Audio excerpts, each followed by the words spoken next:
Bismillah. Assalamualaikum warahmatullahi wabarakatuh.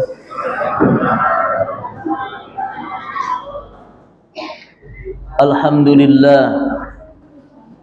Innal hamdalillah nahmaduhu wa nasta'inuhu wa nastaghfiruhu wa natubu ilaih. Wa asyhadu an la ilaha illallah wahdahu la syarika lah iqraran bihi wa tauhidah.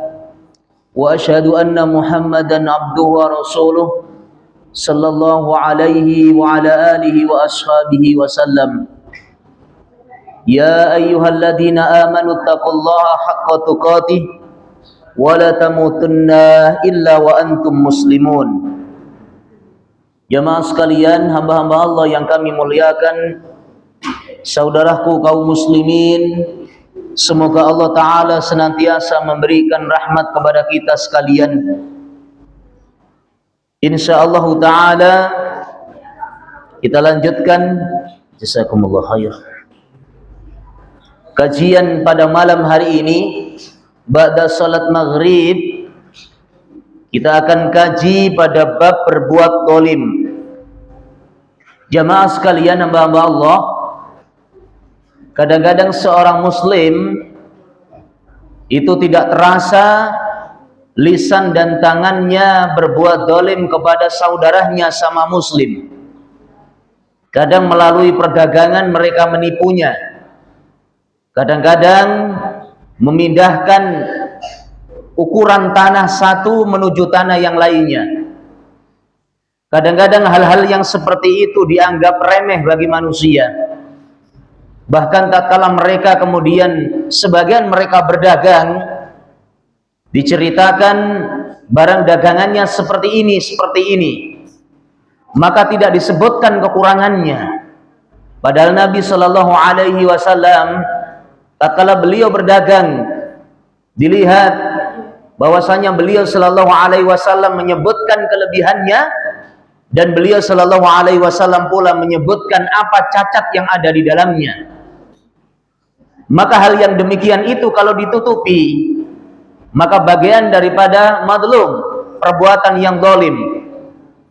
Dan juga tatkala lisan ini pula tidak sengaja merendahkan, mencaci maki, mencemooh, maka itu pun juga nanti di hadapan Allah Subhanahu wa taala khawatir menjadi seorang muslim yang muflis, yang dia bangkrut di hadapan Allah Subhanahu wa taala disebabkan karena amalannya yang buruk.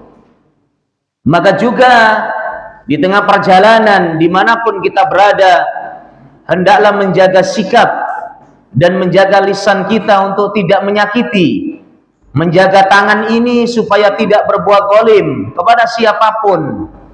Khawatir nanti menumpahkan darah sama muslim yang dia tidak bisa menuntut, kecuali sesungguhnya dia keluhkan keluh kesahnya kepada Allah Subhanahu wa taala.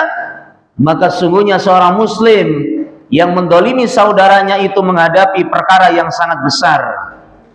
Jamaah sekalian hamba Allah yang kami muliakan, Nabi Muhammad sallallahu alaihi wasallam diingatkan oleh Allah Subhanahu wa taala bahwasannya Allah tidaklah lupa, tidaklah lalai terhadap hamba-hambanya yang berbuat zalim. Maka kadang Allah Subhanahu wa taala mengadab langsung bagi orang-orang yang berbuat zalim.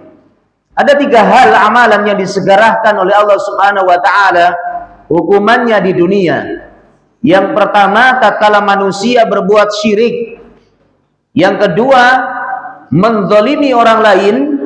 Yang ketiga, durhakanya anak kepada kedua orang tuanya. Kalau memang ditangguhkan, maka sungguhnya dosanya nanti lebih berat dan siksanya jauh lebih berat di hadapan Allah Subhanahu wa taala.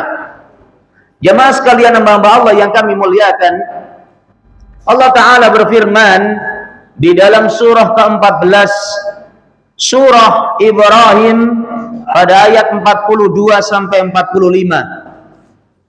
A'udzu billahi minasyaitonir rajim. Wa la tahsabannallaha ghafilan 'amma ya'maludz zalimun. Janganlah engkau mengira bahwasanya Allah Subhanahu wa taala itu lalai terhadap apa yang dilakukan oleh orang-orang zalim. Menyangka Allah tidak mengira, menyangka Allah itu lalai terhadap apa-apa yang dilakukan oleh orang-orang zalim. Innama yuakhiruhum liyaumi tushasu fihi al-absar. Maka sesungguhnya diberikan tangguh kepada mereka sekalian pada suatu hari terbelalak penglihatan mereka, karena sungguhnya diperlihatkan oleh Allah Subhanahu wa taala tentang kezalimannya dahulu, merampas hak orang lain, mencuri, merampok, bahkan membela istrinya, sampai kemudian sang perampok menabrak sampai meninggal. Maka justru yang membela dirinya di zaman yang seperti ini dihukum. Ya mas sekalian hamba-hamba Allah yang kami muliakan, muhti'ina muqni'i ru'usihim, maka mereka tergesa-gesa mengangkat kepala mereka, ya, mengangkat kepala mereka, la yartaddu ilaihim tarfuhum wa afidatuhum hawa, maka tidak berkedip penglihatan mereka tatkala dihadapkan dia kepada Allah, maka mereka tidak berkedip penglihatan mereka dan hati mereka menjadi kosong. Kaum muslimin hamba-hamba Allah yang kami muliakan, maka kata Allah, wa andzirin nas yauma ya'tihimul adab, maka berikanlah peringatan kepada manusia. Maka Nabi Shallallahu Alaihi Wasallam diperintahkan oleh Allah untuk memberikan peringatan kepada manusia pada hari datangnya azabnya Allah Subhanahu wa taala. Fayaqulul ladzina zalamu, maka orang-orang zalim akan mengatakan di hadapan Allah Subhanahu wa taala, Rabbana akhirna ila ajalin qarib. Ya Allah, ya Tuhanku, tangguhkanlah aku pada ajal yang dekat ini. Maka mereka mengetahui seketika ajalnya dekat dengan kematian, maka sesungguhnya kedoliman itu akan dibalas oleh Allah Subhanahu wa ta'ala. Apa yang dikatakan orang-orang zalim? Nujib da'wataka wa nattabi'ir rasul. Kami akan penuhi seruanmu, kami akan penuhi panggilanmu. Segala apa yang diperintahkan oleh Allah mau ditunaikan. Wa nattabi'ir rasul, dan kami akan mengikuti Rasul. Dahulu diperingatkan tentang amalan Nabi itu seperti ini, diikuti oleh sahabat itu seperti ini, diikuti oleh para imam seperti ini, dan kaum muslimin yang berada di atas jalannya. Maka mereka kemudian mengingkari nabinya Shallallahu Alaihi Wasallam. Awalam takunu aqsamtum min qabli lakum min qabli ma lakum min zawal. Bukankah kalian dahulu pernah bersumpah, kata Allah Subhanahu wa ta'ala, sekali-kali kalian tidak akan binasa. Maka mereka congkak dan menyombongkan diri seketika sudah mendolimi orang lain, maka kemudian mereka menyombongkan diri tidak akan pernah binasa, tidak akan tersentuh hukum, semuanya bisa diatur. Maka kemudian mengatakan demikian sebebasnya dia melakukan kedoliman kepada orang lain. Wasakantum fi masakinil ladina zalamu anfusakum, sedangkan kalian bertempat tinggal di rumah orang-orang yang mendolimi diri mereka sendiri. Wa tabayyana lakum kaifa fa'alna bihim, dan telah nyata bagi kalian bagaimana saya telah berbuat kepada mereka. Wa darabna lakumul amthal, dan kami berikan bagi kalian perumpamaan yang seperti itu. Jamaah sekalian hamba-hamba Allah yang kami muliakan, maka ketahuilah Allah tidak akan pernah tidur, Allah tidak akan pernah lalai terhadap orang-orang yang berbuat zalim. Ditangguhkan oleh Allah ataukah Allah Subhanahu wa ta'ala langsung mengadabnya di dunia. Allah Ta'ala juga berfirman, innamas sabilu 'alal ladina yadlimunan nas. Sesungguhnya dosa itu atas orang-orang yang berbuat kedoliman kepada manusia. Allah tegaskan di dalam Al-Quran surah As-Surah pada ayat 42 dan surahnya juga pada surah ke-42. Dan Allah Ta'ala juga berfirman, fasaya'lamul ladzina dzalamu ayyamunqalabi yanqalibun. Dan orang-orang zalim, itu orang-orang yang suka berbuat zalim kepada manusia, mereka itu mengetahui kemana mereka akan dikembalikan oleh Allah Subhanahu wa Ta'ala. Surah As-Surah ayat 227. Jamaah sekalian hamba Allah yang kami muliakan, yang dirahmati oleh Allah Subhanahu wa Ta'ala, maka Allah Ta'ala tidak akan melepaskan hamba-hamba yang suka berbuat zalim, baik di dunia maupun di akhirat nanti, khususnya di akhirat. Maka Allah Subhanahu wa Ta'ala tidak akan melepaskan hamba yang suka berbuat zalim kepada manusia sekecil apapun, ya, terutama satu keluarga, saling membohongi, saling merampas hak waris, maka semuanya itu Allah Ta'ala akan memberikan balasannya, ya. Kalau kemudian yang satu jujur, yang satu tidak jujur dalam berdagang, semuanya itu Allah Subhanahu wa Ta'ala akan membalasnya, terutama pedagang-pedagang buah. Maka jangan banyak bersumpah terhadap barang dagangannya. Kalau tulisan kemudian 10.000, semuanya ditulisi. Yang ini 10.000, yang ini 15, yang ini 25, yang ini 35, yang ini 50. Semuanya seperti itu. Kenapa kaum muslimin kalah dengan orang-orang kufar?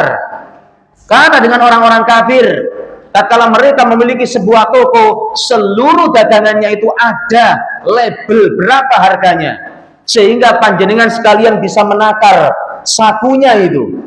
Kemudian saya mau beli minuman yang seharga 4.000, maka sakunya ada 5.000, cukup untuk membelinya. Tetapi seorang muslim kadang-kadang tidak. Di tengah-tengah perjalanan, di perempatan dia seorang muslim berdagang, tatkala memberikan sesuatu sudah diambil, berapa mas? 10.000 pak. Kalau dia beli di tempat yang lain, mendapatkan 3 minuman yang seperti itu. Dan kadang-kadang di tengah perjalanan kita melihat di samping kanan harga buah 5.000. Begitu mendadak kita berhenti, yang 5.000 yang mana pak? Yang ini, yang sudah campur dengan tanah, yang sudah diinjak-injak oleh orang lain. Yang itu, yang besar itu berapa pak? Yang besar itu 50.000 mas.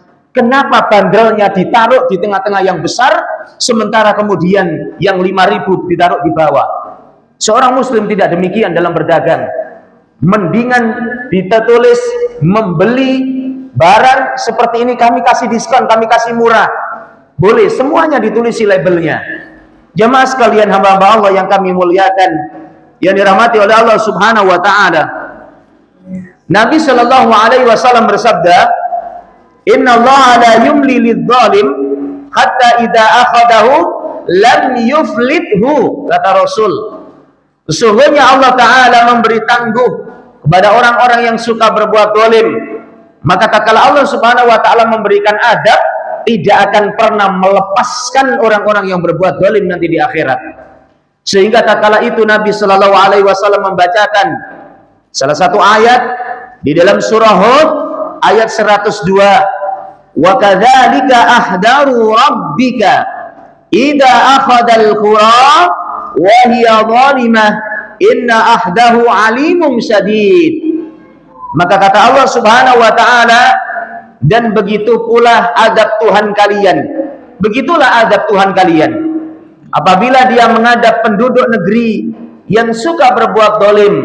Diberikan keamanan, dia zalim. Diberikan penguasa satu, diganti penguasa yang lainnya, seluruh pemimpinnya dicacati, tidak ada yang betul. Diganti pemimpin ini, dicacati, ganti pagi pemimpin ini, dicacati, ganti lagi pemimpin ini, dicacati. Ingat, orang-orang Khawaris dan yang tertular paham Khawaris memiliki model yang seperti itu. Maka ingatlah, manusia bukanlah para malaikat, semuanya memiliki kekurangan. Maka tatkala Allah Subhanahu wa Ta'ala berkehendak pemimpinnya adalah dia dengan model cara apapun, maka Allah Ta'ala telah menjadikan ia ridha kepada pemimpin tersebut, urusan kedolimannya diserahkan kepada Allah Subhanahu wa ta'ala. Maka tidak diperbolehkan bagi kita seorang rakyat untuk kemudian berbuat zalim kepada penguasanya, memberontak, mencaci maki, ya, kemudian membuat YouTube, membuat kepalanya seperti kepala keledai, membuat kepalanya seperti kepala unta, dan kemudian diupload di YouTube, diupload di Instagram, sehingga kemudian kewibawaan pemerintah kita itu hancur di tengah-tengah dunia disebabkan tangan-tangan kotor dari rakyatnya. Jamaah sekalian, hamba-hamba Allah yang kami muliakan, maka jika Allah Subhanahu wa ta'ala mengadab penduduk negeri yang suka berbuat zalim, sesungguhnya adabnya Allah Subhanahu wa ta'ala sangatlah keras. Zaman sebelum Nabi Shallallahu alaihi wasallam, ada penduduk yang beriman dia kepada Allah. Allah berikan kenikmatan, Allah berikan rizki, Allah berikan keamanan tatkala itu. Maka kemudian jamaah sekalian, Allah Subhanahu wa ta'ala timpahkan adab kepada mereka, digulung mereka, dihancurkan rizki-rizki mereka, diturunkan kelaparan, diturunkan di tengah-tengah mereka pemimpin yang zalim, disebabkan karena mereka mendustai Allah dan Rasulnya, ingkar kepada Allah dan Rasulnya, tidak bersyukur kepada Allah Subhanahu wa ta'ala yang mengutus para nabinya. Bahkan sebagian mereka dibunuh, sebagian mereka didustakan, sebagian mereka dikhianati. Jamaah sekalian hamba Allah yang kami muliakan, Nabi Shallallahu alaihi wasallam bersabda, "Man kanat indahu madlamatun li akhi min aradin aw syai'in falyatahallalhu yawma min qabli an la yakuna dinaran wala dirham.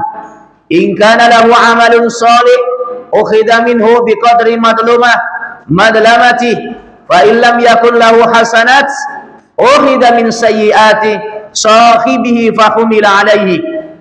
Maka kata Nabi Shallallahu alaihi wasallam, jika kalian pernah berbuat zalim kepada saudaranya, mengambil barang darinya atau sesuatu darinya diambil, dirampas, maka kata Nabi Shallallahu alaihi wasallam, fal yatahallalhu, minta kehalalan kepadanya. Itu kalau barang. Tapi kalau kehormatan bagaimana?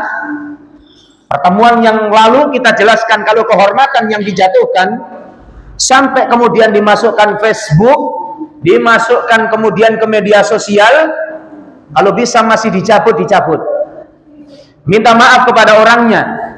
Sebagian para ulama, syarat daripada diterimanya taubatnya dia, mengembalikan namanya kembali seperti semula. Kita sanggup napa mboten? Karena sudah tersebar, Pak, fitnah. Si fulan demikian, si fulan demikian, si fulan demikian, tersebar sudah fitnahnya tersebut. Ya, apalagi kemudian sampai tertumpah dia gara-gara fitnahan. Tertumpah dia gara-gara fitnahan. Panjenengan mungkin ingat seorang pemuda servis ampli. Ya, ampli gimana panjenengan? Tatkala dia lelah masuk ke dalam masjid, tertidur. Ya, sebagian jamaah kemudian melihatnya tertidur dan dibangunkan. Ternyata dari tas tersebut membuka, ada ampli di dalamnya. Dia tidak memeriksa ampli yang ada di masjid itu ada atau tidak. Akhirnya kemudian sampai dia dipukuli, sampai terbunuh dia seorang muslim. Kalau kemudian terbunuh karena fitnah, maka Allah Ta'ala mengancamnya, hamba yang membunuh seorang muslim ini diancam oleh Allah Subhanahu wa Ta'ala neraka jahanam. Diancam oleh Allah Subhanahu wa Ta'ala neraka jahanam.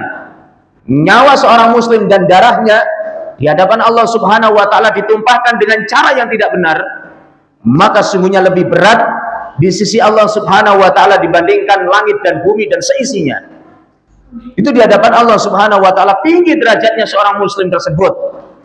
Maka khawatir kalau kemudian seorang muslim ini menjadi pemimpin, yang pemimpin ini dimusuhi. Urusannya dia adalah urusan seorang muslim, bukan urusan kedolimannya di hadapan Allah. Pasti Allah Subhanahu wa Ta'ala akan menggulingkan suatu ketika kalau dia suka berbuat dolim. Tapi hak mereka mendapatkan jaminan seorang muslim di hadapan Allah sangatlah tinggi karena dia seorang muslim. Kecuali kalau dia bukan seorang muslim, maka nasihat demi nasihat ini kita dengarkan wahai saudaraku kaum muslimin, sehingga kondisi tetap kondusif, tetap tenang. Semoga Allah Ta'ala memberikan hidayah dan ridhonya, memberikan pertolongannya kepada pemimpin-pemimpin negeri ini dan kaum muslimin yang merawat kaum muslimin yang lainnya. Jamaah sekalian hamba Allah, min qabli alla yakuna dinaran wala dirhaman, sebelum datang kepada kalian, sebelum tiba kepada kalian semuanya, kalian tidak lagi memiliki dirham, dinar, sudah tidak berfungsi lagi dinar dan dirham tatkala itu. Kapan waktunya itu? Di akhirat. Makanya seorang muslim tidak ada yang dibawa ke sana kecuali satu kain kafan. Berapa banyak pemuda-pemuda esok hari dia tertawari yang bersama dengan teman-temannya, ternyata sore hari kain kafannya telah dipersiapkan. Berapa banyak manusia yang lalai saling mendolimi satu dengan yang lainnya, yang tidak mengetahui persiapan kain kafannya telah digelar di hadapan Allah Subhanahu wa Ta'ala. Kalau kemudian kita memiliki waktu yang panjang bisa bertaubat, sekali kita berbuat dolim langsung dimatikan, apa yang harus kita pertanggungjawabkan di hadapan Allah Subhanahu wa Ta'ala? Ya mas sekalian hamba Allah yang kami muliakan, kata Nabi, in kana lahu amalun shalih, jika hamba ini memiliki amalan shalih, kata Nabi, ukhidha minhu biqadri madlamatih, diambil pahala kesoliannya, diberikan kepada orang yang didolimi sebatas dia ukuran kedolimannya. Fa illam yakun lahu hasanat, kata Nabi, kalau dia tidak memiliki kebaikan, kata Nabi, sudah tidak memiliki kebaikan, suka berbuat dolim, dari ucapannya, dari perilakunya, tangannya juga, dari strateginya, suka mendolimi orang yang lain, maka kata Nabi Shallallahu Alaihi Wasallam tidak memiliki kebaikan sedikit pun. Ukhidha min sayyiati sahibihi fahumila alaihi, diambil keburukan orang yang didolimi tersebut dan kemudian dipikulkan kepadanya. Dalam riwayat yang lain, summa turiha finnar, lemparkan dia ke dalam nerakanya Allah Subhanahu wa Ta'ala. Jamaah sekalian kaum muslimin hamba-hamba Allah yang kami muliakan, Nabi Shallallahu Alaihi Wasallam menceritakan Allah Tabaraka wa Ta'ala berfirman di dalam hadis qudsi, ya ibadi, inni kharramtu dzulma ala nafsi wa ja'altuhu bainakum muharraman fala tudzalamu, kata Allah, wahai hambaku, aku haramkan berbuat dolim atas nafsi, atas zatku. Apa kedoliman hamba terhadap Rabbnya? Berbuat syirik. Inna syirka la dzulmun adzim. Syirik itu kedoliman yang sangat besar kepada Rabbnya. Dilahirkan, dibesarkan, diberikan rizki, diberikan kesehatan, doanya dikabulkan, diberikan pasangan yang cantik, anak-anak yang lucu, diberikan kemudahan menuju masjid, diberikan kemudahan berkumpul dengan orang-orang solih di dalam masjid, mendengarkan majelis taklim mudah dia baginya, bekerja juga mudah, dekat dengan rumah, diberikan rizki sangat mudah, bergaul sangat mudah. Lah kok kemudian dia berdoa dengan proses tawasul, mengatakan, wahai fulan, ibnu fulan, sampaikan kepada Allah doaku ini. Padahal kalau kita berdoa langsung kepada Allah, ya Rabb, berikan kami pertolongan, ampuni dosaku wahai Tuhanku, seharusnya demikian. Kenapa kemudian pakai menyebut si fulan bafulan, kemudian mencium akik 3 kali baru berdoa, meminta kepada keris, meminta kepada syaitan, mendatangkan leluhur, dengan kemudian ritual-ritual yang demikian, mendatangkan kodam. Kodam itu dipanggil melalui ritual-ritual. Kalau korin, setiap manusia dari lahir memiliki korin. Bahkan Nabi Shallallahu Alaihi Wasallam juga memiliki korin. Aisyah juga memiliki korin.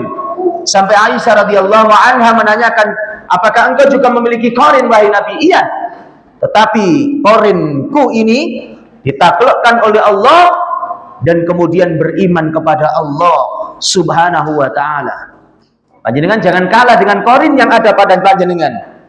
Ya, setiap manusia ada padanya qarin syaitan yang kemungkinan bisa ditundukkan dan kemudian bisa diperturutkan. Kalau dia bermaksiat kepada Allah, berarti dia kalah dengan qarinnya. Bukan qadam, Mbak. Kalau qadam itu dipanggil melalui ritual-ritual yang haram. Itu qadam. Dan kadang-kadang kalau seorang muslim datang, waduh, qadam itu kok dungaren maca Quran kok enak. Qadam itu kok. La, tidak ada yang demikian. Ya. Ingat nggih, perbedaan qarin dan qadam. Kalau qadam itu dipanggil melalui ritual, ia akan datang. Ataupun tidak. Kalau qarin menyertainya setiap saat. Ya, dalam Al-Qur'an dijelaskan wa idza wa qul qarinuhu hada ladayya raqibun ma'atid. Maka qarin itu pun juga disaksikan oleh siapa? Raqibun atid, qarin tersebut. Maka tatkala kemudian panjenengan salat tahajud, salat duha, salat malam beribadah kepada Allah tidak bermaksiat, otomatis panjenengan telah menaklukkan qarin panjenengan. Syaitan itu takluk. Tetapi di sisi lain kemudian membisikkan, karena sungguhnya kejahatan syaitan itu kemana-mana. Jamaah sekalian hamba Allah yang kami muliakan, yang dirahmati oleh Allah subhanahu wa ta'ala, Rasulullah sallallahu alaihi wasallam bersabda tentang hamba yang memiliki sifat muflis, hamba yang bangkrut. Ya, ada hamba yang bangkrut nanti di akhirat. Bismillah. Kata Nabi sallallahu alaihi wasallam dalam sabdanya di dalam kitab Muslim atau Sahihul Muslim pada bab tahrimudz zulmi. Kata Nabi sallallahu alaihi wasallam, "Atadruna manil muflis?" Tahukah kalian orang yang bangkrut? Kata Nabi sallallahu alaihi wasallam. Qalu ya Rasulullah, maka para sahabat menjawab, wahai Rasulullah, al-muflisu fina man la dirhama wala mata. Orang muflis di antara kami, orang yang bangkrut di antara kami adalah orang yang tidak memiliki dirham dan tidak memiliki harta. Faqala, Nabi sallallahu alaihi wasallam bersabda, innal muflisa min ummati, sesungguhnya orang yang bangkrut dari umatku, mayati yaumal qiyamati bis shalah waz zakah was siyam wal hajjin, atau wal hajj, yaitu orang yang datang membawa pahala salat, orang yang datang membawa pahala zakat, orang yang datang membawa pahala puasa, orang yang datang membawa pahala haji. Berarti seluruh amal ibadahnya sesuai dengan contoh Nabi sampai diterima oleh Allah. Salatnya, puasanya, hajinya, semuanya diterima oleh Allah. Tetapi fayati qad satamahada, ia datang juga membawa dosa-dosa. Apa dosanya? Mencaci maki orang lain. Anjing, kata-kata seperti itu. Babi engkau, bodoh. Ya, maka kadang-kadang ada kata-kata plesetan. Hati-hati adik-adik, kata-kata plesetan. Anjay, itu anjing, diplesetkan, seneng. Ya itu diucapkan bagi adik-adik. Tatkala jatuh minumannya, wah anjay, benar anjing. Nah, kita lanjutkan. Wa khadamala hada, pernah mengambil hartanya saudaranya. Wa daraba hada, pernah memukul. Kadang-kadang mungkin di tengah perjalanan tuduhan spion, pukul. Genjret, pukul. Ringan tangan kepada orang lain. Wa syafaka dama hada, pernah menumpahkan darah orang lain. Tumpahkan, enak, darahnya ditumpahkan, tempeleng, pukul sampai darahnya terkucur. Fayukhadu lihada min hasanatih, kata Nabi sallallahu alaihi wasallam, diambil kebaikan orang ini, diberikan kepada orang-orang yang menuntut. Fa in funiyat hasanatuhu qabla ayyubdiya ma alaihi, sebelum orang-orang yang nuntut itu terpenuhi semuanya, ya, maka habis pahalanya tersebut. Ukhidha min khotoyahum, diambil kesalahan-kesalahan orang yang mendolimi tersebut, yang didolimi tersebut, ya. Faturika alaihi, dipikulkan kepadanya, diberikan kepadanya. Turika finnar, summa turika finnar, orang ini kemudian dilemparkan ke dalam neraka. Habis pahalanya. Makanya ada ahli ibadah kemudian kemasuk neraka, bisa saja dia tidak bisa menjaga lisannya, bisa saja tidak menjaga tangannya, dia pedas. Kata Nabi Shallallahu Alaihi Wasallam, pernah ya seseorang wanita diaturkan kepada Nabi, ya Rasulullah, si fulana ahli salat malam, ahli puasa, ahli sedekah juga dia, tetapi ya Nabi, lisannya sangat pedas, kepada tetangganya suka menyakiti dia, das lisannya. Kata Nabi Shallallahu Alaihi Wasallam, la khairaha, tidak ada kebaikan untuknya. Fahiya finnar, dia nanti di dalam neraka. Ini diancam oleh Nabi Shallallahu Alaihi Wasallam. Maka berhati-hati, terutama pendai, terutama para dai ini, ya, jangan sampai kemudian ucapannya itu menyakiti jamaahnya. Kalau tidak ada jamaah, mana bisa ia menyampaikan Al-Quran dan hadis yang seharusnya dia saling mencintai, menghormati dia karena Allah. Ya, jangan sampai kemudian merendahkan, sampai ucapan bodoh, ucapan demikian, ucapan gak nyemak sampean film maikit mang. Tidak, itu majelis, ingatkan dengan baik. Seorang khatib saja pada waktu hari Jumat itu diperbolehkan untuk menegur. Sebagaimana Nabi Shallallahu Alaihi Wasallam pernah menegur seorang sahabat masuk masjid langsung duduk. Kata Nabi Shallallahu Alaihi Wasallam, salat 2 rakaat, perintahkan. Diperbolehkan. Kalau panjenengan tidak diperbolehkan karena panjenengan itu mendengarkan seorang khatib, wajib menyimaknya. Maka tatkala panjenengan di atas mimbar sedang khutbah, maka diingatkan, ya kaum muslimin, wahai yang ada di samping, silahkan jangan bergurau, silahkan engkau bangun, aku akan bacakan ayat suci Al-Quran. Maka sungguhnya khatib Jumat, ibadah salat Jumat itu bukan pelepas lelah. Berapa banyak kaum muslimin melepaskan lelah pada waktu salat Jumat, sehingga dari awal sampai akhir tidak mengetahui isi khutbah itu apa tadi. Kalau ada yang tanya, apa isi khutbah tadi? Wes yang penting a'udzubillahi minasyaitonir rajim. Apanya yang a'udzubillahi minasyaitonir rajim? Hendaklah ia bangun.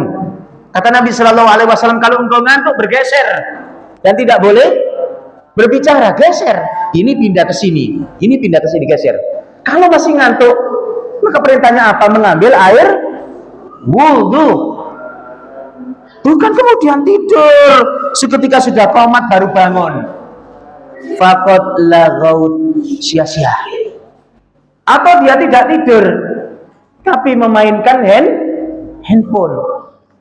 Atau tidak tidur tetapi memainkan jam, tolak, gak mendengarkan khutbah, atau jedutan, atau pijetan pada waktu khatib naik mimbar. Faqad lagaut, semua amalannya sia-sia di hadapan Allah. Maka seorang khatib mengingatkan, bangun wahai kaum muslimin. Tapi jarang, ya, dibiarkan tidur terus jamaahnya sampai kemudian selesai. Baru diingatkan.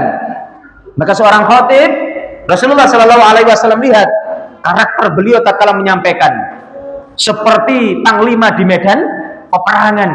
Sampai para sahabat Nabi itu mengetahui karena saking seriusnya dia dalam menyampaikan agama, maka terlihat urat-uratnya di sebelah kanan dan kiri beliau. Dan seperti panglima di medan peperangan kalau dia, sehingga tidak ada yang tertidur. Ya, maka khatib tidak boleh seperti kultum. Alhamdulillah, alhamdulillahillati hadana li hada. Ayat tertidur. Innal hamdalillah nahmaduhu wa nasta'inuhu wa nastaghfiruh. Bleger gitu suaranya. Dan itu semuanya bisa pelajari. Ya mas sekalian, hamba-hamba Allah yang kami muliakan, maka dilempar ke dalam nerakanya Allah Subhanahu wa Ta'ala. Maka di dalam hadis yang lain juga beliau sallallahu alaihi wasallam bersabda, inna rajulan yatahawwamuna fi malillahi bighairi haqqin falahumun naru yaumal qiyamah. Ini juga menasihatkan kita seorang laki-laki dan menasihatkan panjenengan, ya ummahat, wahai ibu-ibu. Ya, ini nasihat ini.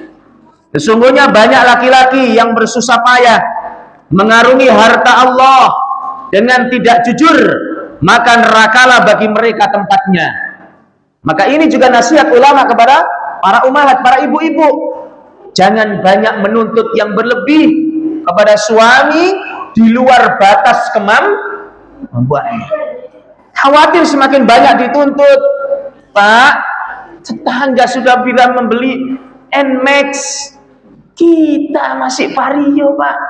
Loh, tetangga sebelah PCX, Pak. Loh, tetangga sebelah sudah roda 4, Pak. Kali ya, Pak. Gimana kita ini?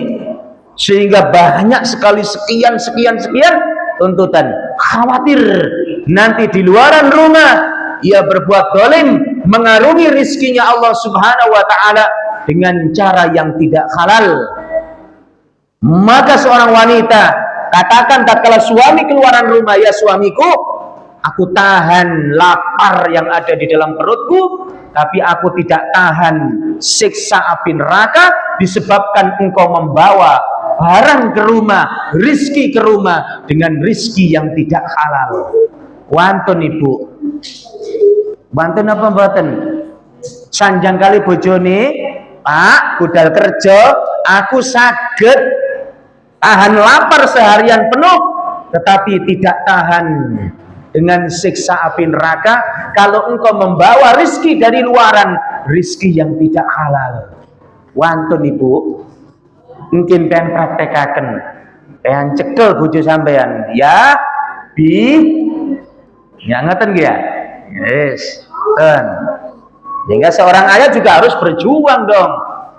Orang laki-laki itu berjuang, tidak membeleramu, berjuang dia dengan istrinya, kecuali karena keterbatasan, ya, karena tua, karena sakit, keterbatasan, masih hanya bisa jualan di rumah, labas, walaupun kecil penghasilannya, tidak apa-apa. Seorang laki-laki wajib, jangan kemudian diambil suatu alasan, ya bu, nggak dapat apa-apa hari ini, panjenengan katanya tahan lapar. Kan tadi janjinya sudah seperti itu. Jadi harus berjuang. Kalaupun punya dari luar membawa ke rumah dengan uang yang sangat kecil, 50.000, 15, maka berjuanglah di luar, ya abah, para abah. Rasulullah Shallallahu Alaihi Wasallam juga bersabda kepada Mu'adz ketika ia diutus ke Yaman, wattaqi da'watal madlum fa innahu laisa bainana wa bainallahi hijab.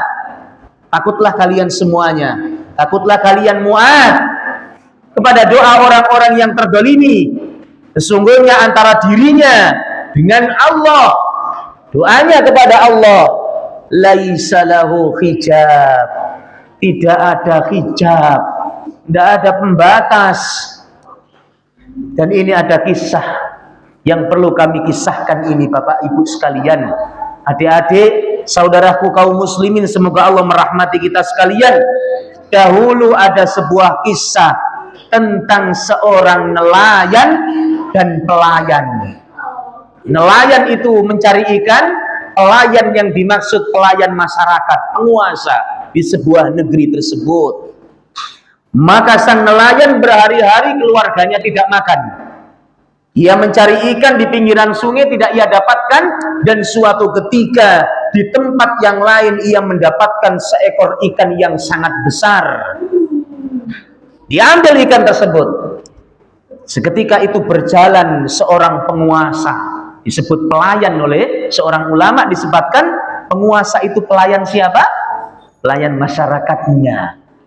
Jangan dibalik, masyarakatnya yang melayaninya.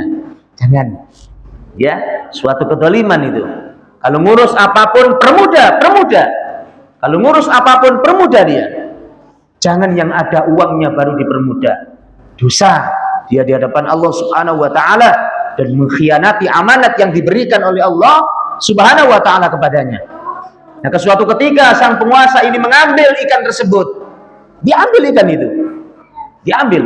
Maka kata nelayan, "Tuhan, kembalikan itu kepadaku. Hanya itu yang aku dapatkan, keluargaku berhari-hari tidak makan. Aku ingin bawa ikan itu ke pasar, Tuhan. Dan aku jual. Dari rizki itu, uang tersebut, aku akan membelikan keperluan untuk keluargaku. Kembalikan, wahai Tuhan." Tidak pernah dia gubris, tidak pernah ia dengarkan dan diambil begitu saja. Maka qadarullah alaihi, Allah mentakdirkan atasnya ikan yang semula dilihat sudah mati menggigit ujung jari penguasa tersebut sampai tidak bisa dilepaskan itu, sampai dia harus potong kepalanya baru terlepas. Ia bawa pulang dan ia makan dengan keluarganya dengan sukacita. Tidak pernah ia pikirkan bagaimana perasaan nelayan tersebut, apakah dia mendapatkan ikan kembali atau tidak, apakah keluarganya makan atau tidak. Tidak pernah. Perasaannya sudah hilang, mati hatinya. Maka malam hari terjadi. Begitu panas dan dingin yang dirasakan penguasa tersebut, tidak bisa tidur semalaman suntuk. Pagi harinya menemui seorang tabib. Ia katakan, "Ya tabib, aku menderita demikian karena gigitan seekor ikan." Apa yang terjadi? Allah Subhanahu wa taala memberikan hukuman. Kata seorang tabib, "Racunnya sudah menjalar. Engkau harus dipotong tanganmu." Maka kemudian hari berikutnya tidak bisa tidur, harus dipotong tangannya, betul-betul dipotong. Begitu dipotong, kembali ke rumahnya juga sama, menggigil, kesakitan dia. Hari berikutnya ke tabib, dipotong sampai sekian. Masih tidak hilang rasa sakitnya. Maka kemudian dia kembali ke seorang ulama, tidak ke tabib, dia tanya ke orang ulama, menceritakan kasus yang dia lakukan kepada orang lain tersebut, kepada nelayan tersebut. Ia ceritakan sedetail mungkin. Aku mengambil ikan darinya. Dia menjerit, meminta ikan tersebut, aku tidak menggubrisnya. Maka kata ulama tersebut, cari dia dan minta maaf kepadanya. Seminggu dia tidak menemukannya, ibu-ibu sekalian, jamaah sekalian, bapak-bapak. Seminggu tidak melihat, tidak. Suatu ketika dia di samping jalan baru, kemudian langsung dia menghampirinya, sujud. "Tuhan, maafkan aku Tuhan." Perintahkan ulama untuk meminta maaf kepadanya. Kalau tabib tidak, potong lagi, nggak ditanya dia, kenapa sampai engkau demikian, kan begitu. Makanya tabib, dokter yang muslim, di samping dia memberikan itu, memberikan nasihat, hati-hati, banyak meruqyah mandiri, kan begitu nasihatnya. Maka kemudian dia tersungkur dan mengatakan, "Tuhan, ampuni dosaku." Kata nelayan tersebut, "Aku tidak mengenalmu, apa yang kau lakukan?" Maka kemudian menceritakan, "Aku pernah mengambil ikan darimu. Engkau memintanya dengan penuh belas kasih kepadaku, tapi aku tidak pernah menghiraukannya. Ampuni Tuhan, ampuni." Maka seketika itu nelayan tersebut, "Ya, aku ampuni dosamu." Sekujur tubuhnya rasa panas dan dingin hilang seketika itu. Beliau sendiri menceritakan, sekujur tubuhku hilang.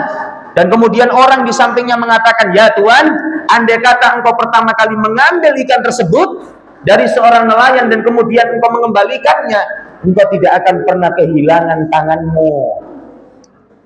Maka kata penguasa ini mengatakan, "Wahai nelayan, Tuhan, seketika aku mengambil ikan darimu, doa apa yang engkau panjatkan kepada Allah?" Ini ada kaitannya dengan hadis ini. Doa apa yang engkau panjatkan kepada Allah tatkala aku berbuat zalim kepadamu? Aku katakan, "Ya Allah, ia telah mengambil dariku. Tidak ada yang aku miliki kecuali hanya itu. Aku serahkan urusannya dia kepadamu, ya Allah." Maka seperti itulah, jamaah sekalian, wattaqi da'watal madlum fa innahu laisa bainaha wa bainallahi hijab. Takutlah kepada doa orang-orang yang terdolimi, karena sungguhnya doanya dia dengan Allah tidak ada hijab, langsung diijabahi oleh Allah Subhanahu wa ta'ala. Sudah waktunya adzan, barangkali silahkan adzan terlebih dahulu dan kita lanjutkan sejenak setelah adzan.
Thayyib. Kita lanjutkan jamaah sekalian, hamba-hamba Allah yang kami muliakan sedikit. Di dalam hadis sahih Bukhari terdapat hadis tentang seseorang yang suka merongrong tanah. Ya, kalau bahasa kita itu memindah patokan. Patokan itu pindah, dipindah. Atau menanam sesuatu yang kemudian tanaman itu, ya, menanam segala sesuatu yang tanaman itu bisa merambat. Naam, tanaman itu bisa merambat. Misalkan raibang, luntas, gini kan, kemudian kalau sudah hidup diluruskan, diginikan lagi, hidup diluruskan, sampai kemudian berkembang. Ya, kata Nabi Shallallahu Alaihi Wasallam, man zalama qaida sibrin minal ard, barang siapa yang suka merongrong tanah orang lain, tanahnya 1 meter bisa menjadi 5 meter, orangnya nggak ada di tempat, begitu kemudian terjadi ukuran sengketa, sampai kemudian merasa terdolimi dia, atau tanah orang lain yang tidak berpenghuni, orangnya di luar Jawa, tapi itu sertifikatnya dibawa, tiba-tiba dibangun begitu saja. Begitu dibangun ternyata tidak bisa membuktikan, maka kata Nabi Shallallahu Alaihi Wasallam, siapa yang suka merongrong tanah, tuwikahu min sabi aradina yaumal qiyamah, akan dipikulkan, dikalungkan di lehernya nanti 7 lapis bumi pada hari kiamat nanti, atau 7 lapis tanah pada hari kiamat nanti. Dan ini bukan sesuatu yang sangat rendah, terutama kaum muslimin, ya. Diperhatikan tatkala dia membangun musola, membangun masjid, membangun sekolahan, jangan sampai rocohannya air itu menggenang ke pekarangan tetangga. Jangan. Kalau terpaksa sudah nggak ada lagi, minta kehalalan, Pak pripun niki kula tandani nggih, wis gak apa-apa Mas, Bapak gak banjir kok. Kalau dia rela, nggak apa-apa. Maka perhatikan rumah-rumah kita kemana itu. Jangan sampai kemudian kerocohannya airnya masuk ke pekarangan tetangga. Kan sampai terjadi. Dan itu sering. Bahkan membuang sampah itu suatu kezaliman dia. Sungai bukan tempat sampah. Para ulama menjelaskan sungai siapa yang mengotorinya bukan bagian orang-orang yang beriman. Sungguhnya orang yang beriman itu yang tambah keimanannya suka kebersihan. Kadang-kadang ada tulisan dilarang buang sampah di sini. Di sampingnya, tatkala kemudian ditangkap, kenapa masih buang sampah di sini? Kan yang dilarang di sini, bukan di sini, tapi di pinggir. Sering.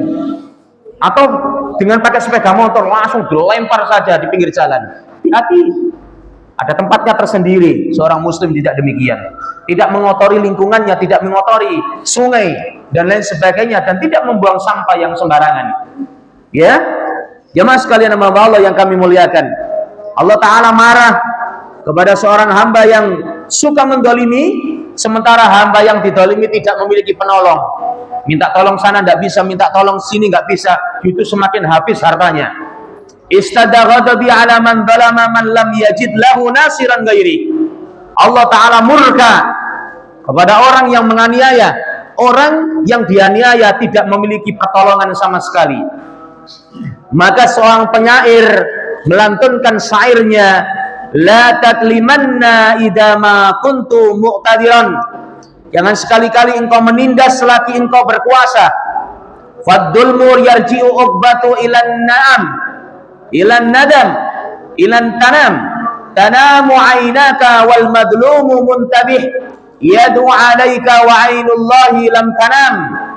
Ingat, selagi engkau berkuasa jangan menindas, sebab menindas berakhir dengan penyesalan. Dikala kedua matamu tertidur, maka yang ditindas itu bangun menangis dia kepada Allah Subhanahu wa Ta'ala, dan Allah tidaklah tidur. Yang menindas tidur enak, dia di hotel di sini dengan kendaraan mewah. Yang ditindas mencucurkan air mata, hanya keluhannya kepada Allah. Hati-hati semuanya itu. Jamaah sekalian, maka ulama dahulu menjelaskan, janganlah kamu menindas orang yang tidak berdaya, agar kamu tidak menjadi penguasa yang kuat tetapi jahat. Penguasa kuat tapi jahat. Ada penguasa kuat tapi lemah lembut. Ya, bagaimana Umar? Ya, bagaimana Ali? Bagaimana Abu Bakar? Tegas di waktunya. Itu lemah lembutnya dia tatkala ada seorang yang adang itu batu, anak-anaknya menangis. Ya, pernah panjenengan adang batu? Umar menangis iba. Kok ada seperti ini?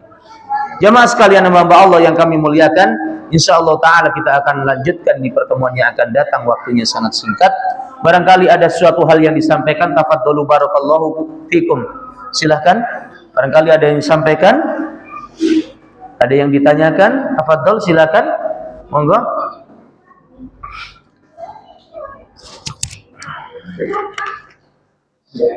Tadi saya menjelaskan bahwasanya semua tema-tema makalah yang dijelaskan Ustaz itu berdoa Oke. Artinya yang dijelaskan itu kepada manusia saja.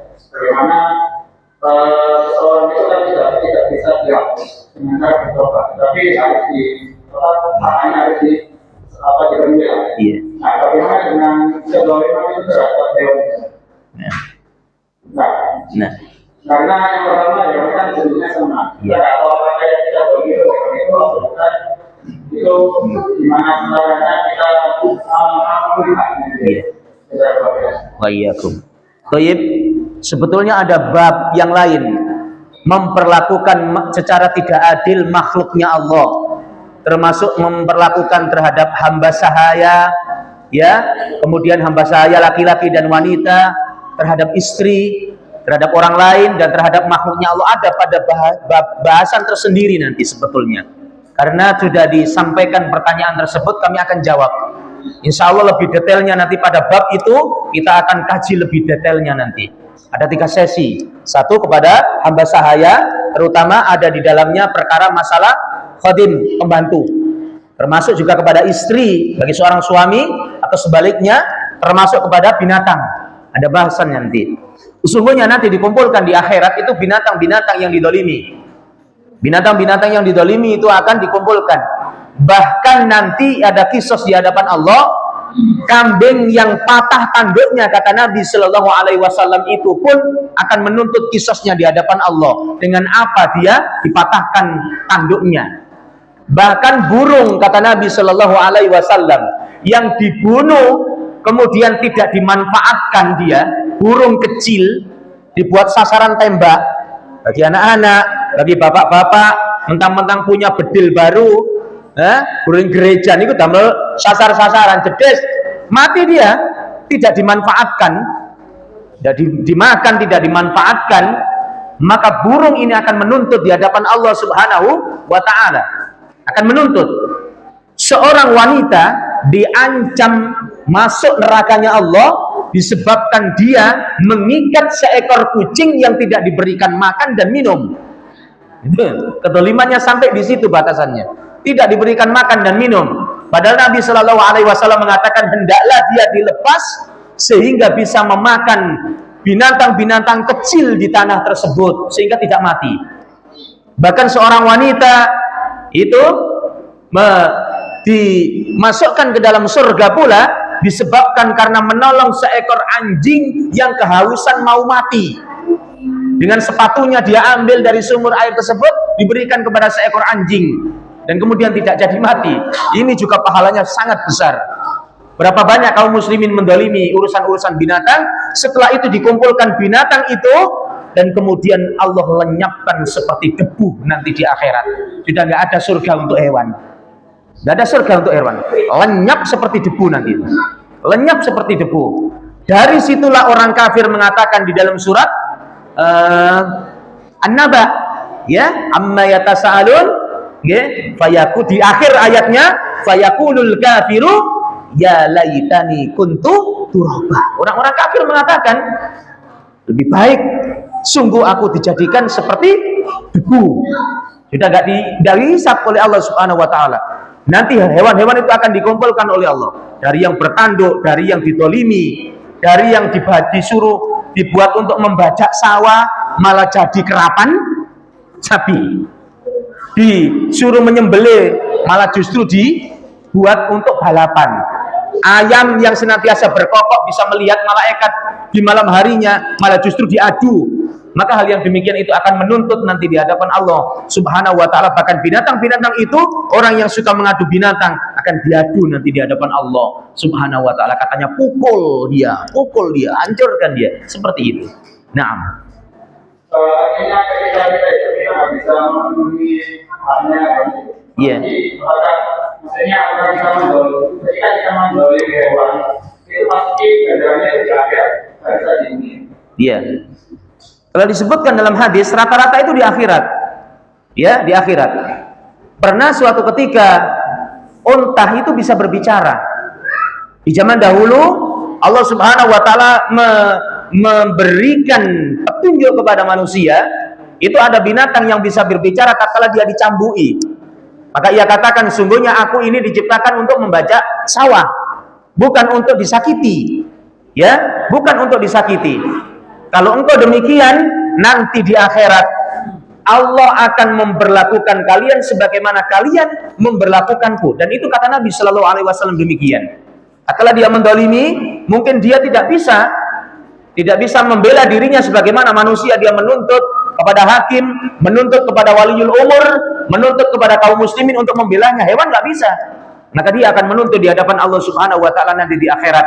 Tetapi urusan kedoliman dengan manusia yang lainnya, terutama sesama muslim, bisa saja Allah Subhanahu Wa Taala langsungkan di dunia, bisa saja ditangguhkan nanti di akhirat. Naam. Masih ada?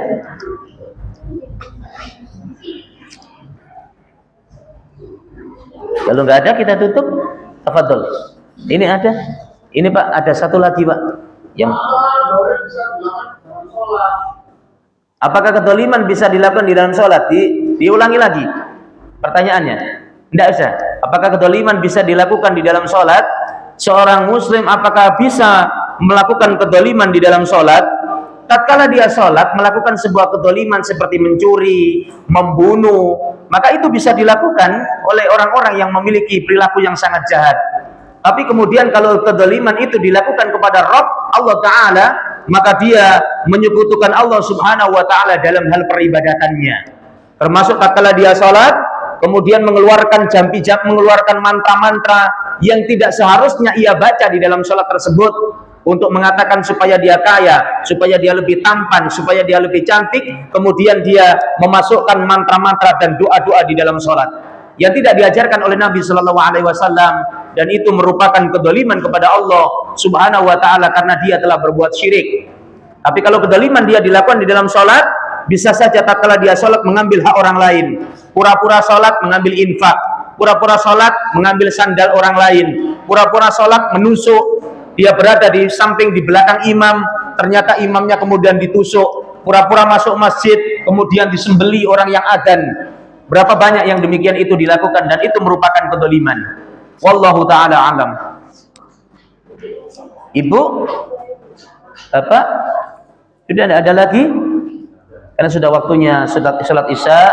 Barakallahu fikum. Subhanakallahumma bihamdika asyhadu an la ilaha illa anta astaghfiruka wa atubu ilaik. Semoga Allah Subhanahu Wa Taala memberikan keberkahan kepada kalian semuanya dan kepada kita sekalian. Assalamualaikum warahmatullahi wabarakatuh.